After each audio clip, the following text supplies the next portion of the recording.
मन की तरंग मार ले, बस हो गया भजन। आदत बुरी सुधार ले, बस हो गया भजन। यह लाइनें सुमधुर आवाज में आपने भी सुनी होगी मित्रों। तो इन लाइनों को सुनते ही जिस भी संत ने इसे रचा हो, लेकिन इसको सुनते ही विपश्यना के एक साधना की तरंग जागृत हो जाती है कि मन की तरंग मार ले। तो विपश्यना में हम तो विवेकपूर्ण समता से तटस्थ होकर मन की तरंगों को ही देखते हैं और उनकी निर्झरा करते हैं। वैसे ही आदत बुरी सुधार ले, बस हो गया भजन। तो इस प्रकार देखने से अनेक जन्मों से इस जन्म में भी जो भी विकारों का संग्रह हो गया है उसकी निर्झरा होती है। विकार ही हमारी आदतें हैं, वही आदतें विकार बन जाती है और विकार ही आदतें हैं। तो इस प्रकार भजन का भी अर्थ सेवा भी है, भज धातु का अर्थ। और हम इस विपश्यना के साधक है तो इसे भली भांति समझते हैं। संत का कहने का अर्थ तो यही है कि इससे मन परिशुद्ध होगा, मन में के विकारों की निर्झरा होगी। तू मन की तरंग को मार ले, यानी कि विपश्यना के अर्थों में तटस्थ होकर स्थित प्रज्ञ होकर मन की तरंग को देख, प्रतिक्रिया मत कर, उसके साथ बह मत। जब जब भी मन में कोई तरंग उठे, मन में कोई उर्मी उठे, मन में एक प्रकार का जो उतावलापन या मन उत्तेजित हो गया, उत्तेजनाओं में आ गया, क्रोध की उत्तेजना, काम की उत्तेजना, कामनाओं की उत्तेजना, द्वेष की, न जाने कितने विकारों की कैसी कैसी, लोभ की उत्तेजना, इस प्रकार की जो उत्तेजनाएं हैं बार बार इस भवसागर में, यानी कि इस संसार में, और यह लोक अंदर जो लोक है, शरीर है, मन के महासागर में उठती ही रहती है बार बार। इसी के कारण तो यह जन्म हुआ है। तो इनसे छुटकारा पाएं, इसमें लोट पलोट करके दुख न भोगे। इसलिए क्या करना होता है कि जो भी तरंग जागी, जो भी उर्मी जागी, उर्मियाँ उठ उठ खंडित होए, गुरुदेव कहते हैं, उन उर्मियों को, उन तरंगों को, उन उत्तेजनाओं को सिर्फ तटस्थ होकर देखना। उन उत्तेजनाओं का धीरे धीरे बल कम होते जाता है।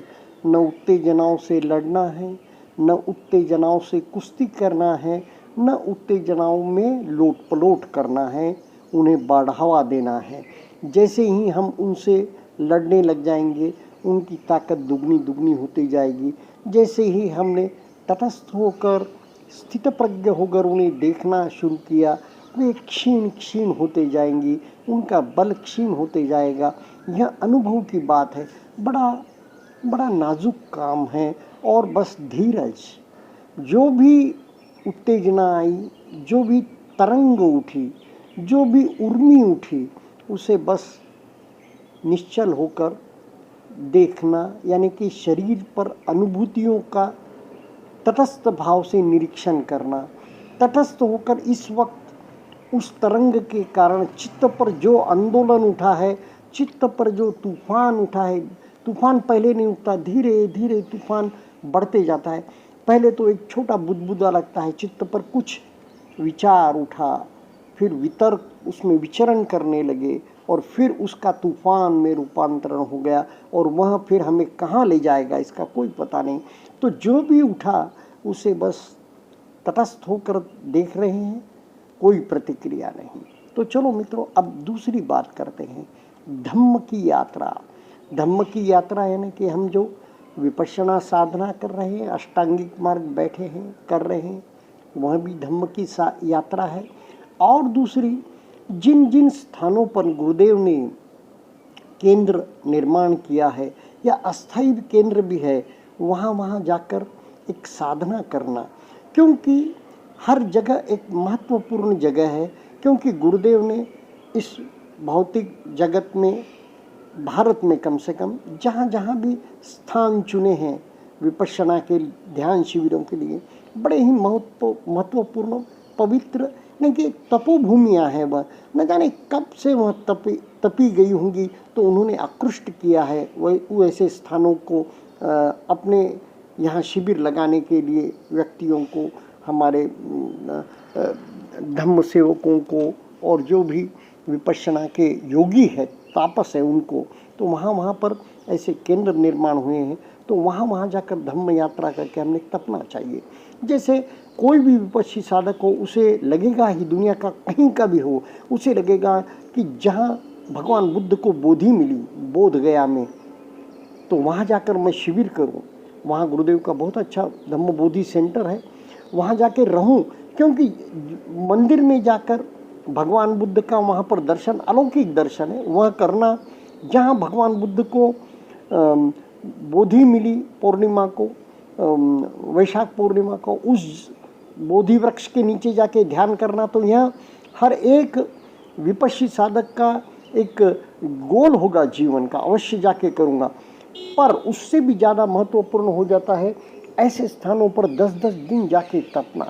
ऐसे स्थानों पर कुछ दिन तपे बगैर, यहाँ से हम गए और वहाँ पर खाली दर्शन करके आ गए तो लाभ तो है, लेकिन उस स्थान की तरंगे अपने पर हावी करने के लिए 2500 साल से तरंगे हमारे को वहाँ पर मिलती है आज भी।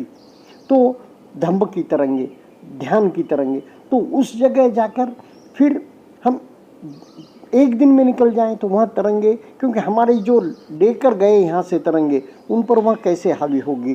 तो उन पर, उन तरंगों को, हमारी जो यहाँ से गए हैं और तरंगे साथ चल रही है, उन तरंगों पर भी, उन तरंगों को हावी करने के लिए, उन तरंगों द्वारा प्रभावित करने के लिए हमें वहाँ कुछ दिन रुकना होगा, कुछ दिन शांत चित्त से बैठकर ध्यान करना होगा।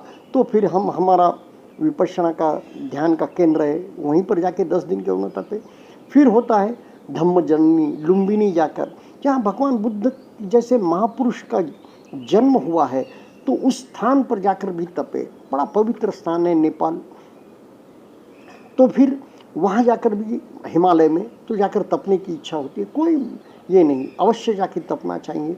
फिर धम्मकाया, वहाँ पर जाकर लगता है कि कुशीनगर जाकर, जहाँ कई लोगों के अनुभव पड़े हैं कि बड़ा लाभ होता है, जहाँ पर 2 साल वर्षों के बीच भगवान का महानिर्वाण हुआ, तो वहाँ जाकर, वो भी वैशाख पूर्णिमा थी, जन्म हुआ लुम्बिनी में, वहाँ भी वैशाख पूर्णिमा थी। तो कैसा भगवान का जन्म भी किस प्रकार एक विशेष पर्व में हुआ, विशेष तिथि में हुआ, बोधि भी विशेष तिथि में मिली, और महापरिनिर्वाण। तो इन तिथियों का भी बड़ा महत्व है। गुरुदेव कहते हैं अष्टमी, नवमी तिथि, 14 अमावस, 14 पूर्णिमा, बड़ी महत्वपूर्ण तिथियां हैं, उनका भी लाभ लेना चाहिए। मनुष्य जन्म है, हम शायद उतनी पारमी वाले नहीं हैं, तो इन तिथियों का लाभ लेकर ध्यान साधना में, इन स्थानों का लाभ लेकर ध्यान साधना में, और जिन्होंने तप किया है, ऐसे तपस्वियों के साथ, हमारे गुरु बंधु हैं, उनके साथ तप करने का लाभ लेना चाहिए, जिससे हमारी साधना में भी तेजी आए, हमारे भी पुण्य पारमियाँ बढ़े। तो इसलिए इन स्थानों पर, फिर और एक स्थान है धम्मचक्र, जहाँ से प्रवर्तन हुआ, काशी के नज़दीक सारनाथ, वहाँ जाकर भी तपना चाहिए 10 दिन गंगा किनारे। और जो भी ज्ञान है, आज से नहीं, अनादिकाल से हम देख रहे हैं, काशी नगरी संतों की नगरी, तो फिर गंगा का किनारा, और वहाँ पर भगवान ने स्वयं धम्म का प्रवर्तन किया है, ज्ञान का प्रवर्तन किया है, तो फिर ऐसी जगह जाकर ध्यान करना। फिर इधर जो कुरु प्रदेश है, कम्मासपुर, जहाँ पर कि एक्चुअल विपश्यना का सब धम्म शील में पक्व लोग थे वहाँ के, तब वहाँ पर भगवान ने जो सतीपट्ठान का उपदेश किया है, विपश्यना का, अष्टांगिक मार्ग का, तो उस स्थान पर जाके वहाँ की तरंगों का लाभ लेना निश्चित ही हमारे साधना में तेजी गति लाता है। तो इन पर्वों का, विशेष पर्वों का, तिथियों का लाभ लेना, स्थानों का लाभ लेना, पके हुए हमारे गुरु बंधुओं के साथ ध्यान करना, इनसे क्या होता है, हमारी साधना में तेजी आ जाती है। तो इन विचारों के साथ आज वही विचार उठा कि उत्तेजनाओं को धीरज से देखे ना, तो और उनका परिवर्तन देखे तो बड़ा एक सुख मिलता है। जब जब हम देखते हैं कि अमुक प्रकार की क्रोध की, काम की, इस प्रकार की कोई संवेदना उठी है, कोई विकार जागा है, और उसे हम धीरज से, बिल्कुल कुशलता से, नाजुकता से, नाजुक काम है तो उसे करते हुए अगर हम धीरज रखे, उसमें लोट पलोट नहीं की, उसे हम समता भावना से, उसे हम तटस्थता से स्थितप्रज्ञ होकर देखने लग गए और उसका परिवर्तन भी हमने देख लिया, तो बहुत बड़ी विजय लगती है, बहुत बड़ी खुशी होती है, बहुत बड़ा सुख मिलता है और साधना में और आगे बढ़ने के लिए प्रेरणा मिलती है। तो मित्रों, जब जब भी कोई तरंग जागे, कोई उर्मी जागे, कोई एक उतावलापन जागे, कोई उत्तेजना जागे, उसका बदलाव, उसका चेंज, उसमें आने वाला स्थित्यंतर अवश्य अनुभव करना और अपनी साधना में आगे बढ़ना। इतना कहते हुए मैं मेरे शब्दों को विराम देता हूँ। धन्यवाद।